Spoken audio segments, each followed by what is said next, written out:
৭০,০০০ ভোটে জয়ী হয়ে সেই ভোট মুখ্যমন্ত্রীকে আমি উপহার তুলে দেব। চতুর্থবার মিনাখা বিধানসভা থেকে তৃণমূলের প্রার্থী হয়ে এমনটাই জানালেন মিনাখার তিনবারের বিধায়ক উষারানী মণ্ডল। মিনাখাতে পুরনো মুখেই আস্থা শাসক শিবিরের।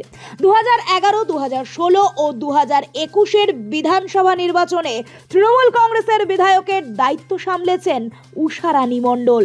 মিনাখা ব্লকের 8টি গ্রাম পঞ্চায়েত ও হারোয়া ব্লকের 4টি গ্রাম পঞ্চায়েত অর্থাৎ মোট 12টি গ্রাম পঞ্চায়েত নিয়ে গঠিত এই মিনাখা বিগত বিধানসভা ভোটে নিকটবর্তী প্রতিদ্বন্দ্বী জয়ন্ত মণ্ডলকে 55,830 ভোটে হারিয়ে জয়ী হয়েছিলেন উষারানী মণ্ডল। পাশাপাশি 2024-এর লোকসভা নির্বাচনে প্রায় 72,000 ভোটে মিনাখা বিধানসভায় লিড ছিল শাসক দলের। চতুর্থবার বিধানসভার টিকিট পেয়ে তৃণমূলের প্রার্থী উষারানী মণ্ডল বলেন, মুখ্যমন্ত্রী মমতা বন্দ্যোপাধ্যায় ও অভিষেক বন্দ্যোপাধ্যায়কে ধন্যবাদ জানাবো আবারও আমার ওপর আস্থা রাখার জন্য। যেভাবে মিনাখা জুড়ে উন্নয়নের কাজ চলছে আগামী দিনেও সেই ধারা অব্যাহত থাকবে। বাংলার মুখ্যমন্ত্রী সর্বপ্রথম বাংলা মুখ্যমন্ত্রী মমতা ব্যানার্জির চরণে আমার শতকোটি প্রণাম।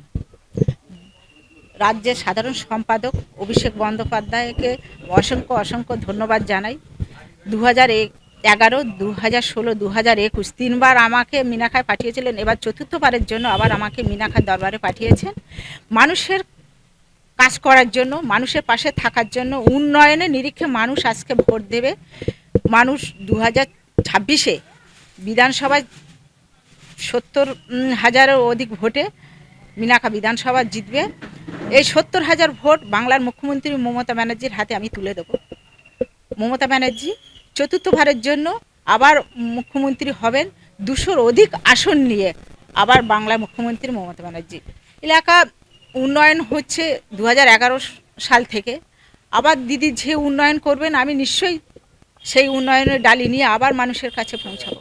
অপরদিকে উষারানী মণ্ডলের স্বামী তথা মিনাখা বিধানসভার তৃণমূল কংগ্রেসের চেয়ারম্যান, উত্তর 24 পরগনা জেলা পরিষদের পরিষদীয় দলনেতা মৃত্যুঞ্জয় মণ্ডল বলেন, বিদ্যাধরী নদীতে কেমিক্যাল যুক্ত জল মিশে দীর্ঘদিন ধরেই ক্ষতির মুখে পড়েছেন মৎস্যজীবী থেকে শুরু করে মাছের ভেড়ির মালিকরা।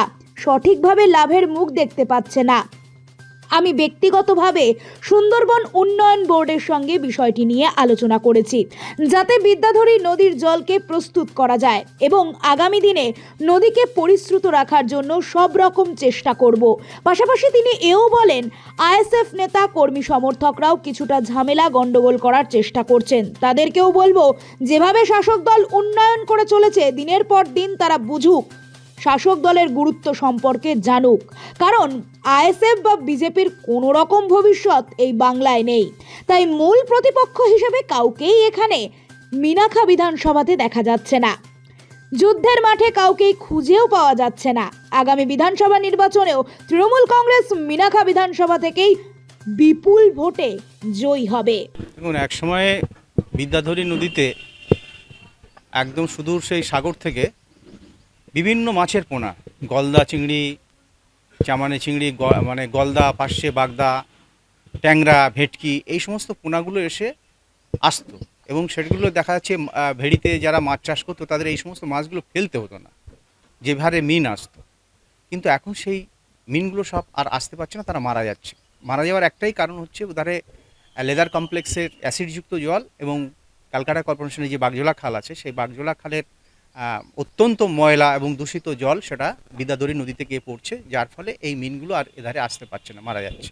বিদ্যাধরী নদীর জল দূষিত হচ্ছে, ফলে মাছ চাষিরা ভীষণভাবে ক্ষতিগ্রস্ত হচ্ছে। এর জন্য এখানকার মিনাখা, হাড়োয়া, তারপরে দেগঙ্গা, এই বিস্তীর্ণ এলাকায় হাড়োয়া আমাদের এর কিছু অংশ আছে, হচ্ছে ওই বারাসাত ট্রুয়েরও কিছু অংশ আছে। এই ময়লা জলগুলো এই এলাকায় চলে যায়, ফলে এই এলাকার মাছ চাষিরা অত্যন্ত ক্ষতিগ্রস্ত হচ্ছে। আমরা সুন্দরবন এলাকার মানুষ, সুন্দরবন উন্নয়ন দপ্তরে আমরা এই নিয়ে আলোচনা করেছি যে কিভাবে এই জল একদম পরিশুদ্ধ করে বিদ্যাধরী নদীতে ফেলা যায়। আমরা বারবার দরবার করেছি। আমি সুন্দরবন ডেভেলপমেন্টের বোর্ডের যে মিটিং হয় সেই মিটিংয়ে আমি দুবার উত্থাপন করেছি। এ নিয়ে গবেষণা চলছে, কিভাবে কি করা যায় সেটা। নোবেল বাংলা।